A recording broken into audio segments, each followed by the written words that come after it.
Hello everyone and welcome to this video. It's going to be the last video. We will go over assignment 5, 6 and your test. So assignment 5 goes over the teepee teachings. The first part of the reading is a story about the teepee and the teaching. So essentially the teepee represents Mother Earth. In our creation stories, the woman was created as Earth. From her, all life on Earth was born. From the plants, water, birds, animals, and us. The circular base of the teepee represents the Earth, and so that represents Mother Earth. The poles of the teepee represent the many different nations across the world. And this also acknowledges that we are all different and that we should celebrate our diversity. It's okay to be different, and it's okay to have our own traditions and our own stories. None of our beliefs and traditions are wrong or more right than one another. The top of the teepee, where all the poles are tied together, represents our Creator, because all our nations are tied together by Creator. And the covering of the teepee represents the dress of the woman, again tying back to that story of Mother Earth. So in the teepee there are 16 poles, and each pole represents something.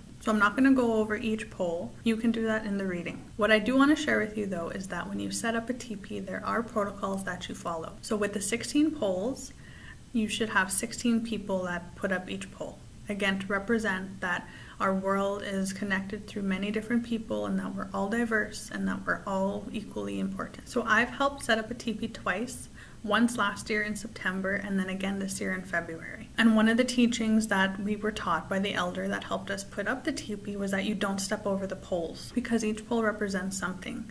And one of the teachings that he told us was that the poles also represent our grandmother, and that if that was your grandparents laying there, you wouldn't step over them. So you respect the poles. So here's some pictures of when I helped set up those. It was a really fun experience. I learned a lot. As we put up the pole, we acknowledge each pole and what it represents. And it's a very healing process, and I really enjoyed it. And I hope one day each of you get to experience that, because I learned so much from it and it was so humbling. So once you finish the reading, you have a couple of questions to answer at the end, and then you're done assignment 5. So now let's talk about assignment 6.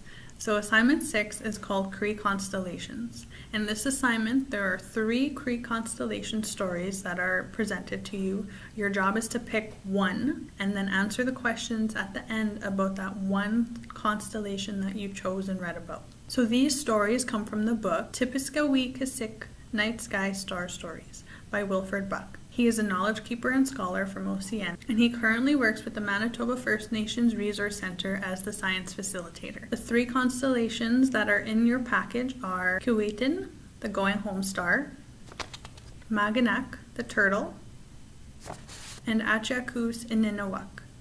So pick one to read and then answer the questions at the end about the one that you chose.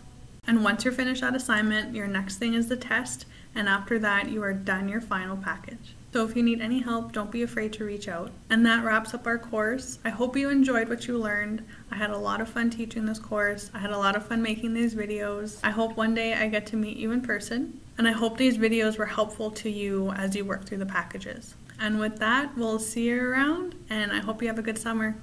Bye!